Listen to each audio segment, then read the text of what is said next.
যাকে দেখে আমি হয়ে উঠেছিলাম জোনাকি থেকে জ্যোৎস্না, যার প্রেম পাওয়ার জন্য পৃথিবীর প্রেমে পড়া হলো না, জগৎকুল নাম দিল তার প্রেমিকা। তাকে দেখার পর চাঁদ, ফুল কিংবা প্রজাপতিকেও সুন্দর মনে হয়নি। তাকে ভালোবাসবো বলে অন্য কাউকে ভালোবাসিনি, তবে সে হয়নি আমার অর্ধাঙ্গিনী। আহ, কি ছিল তার মহিমা! জগৎকুল নাম দিয়েছিল তার প্রেমিকা। সে তো হারায়নি, বরং আমিই হারিয়েছি আমায়। সে বলেছিল ভালোবেসে পাল্টে দেব তোমায় বিচ্ছেদের এ জামানায়। আহা হা, এর বিপরীতে আমার মুখে সিগারেট আর কবিতাই মানায়। ভালোবেসে হারালাম আমায়।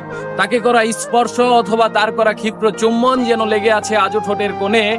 শুধু নেই নেই সেই অনামিকা, যার নাম দিয়েছিল জগৎকুল প্রেমিকা।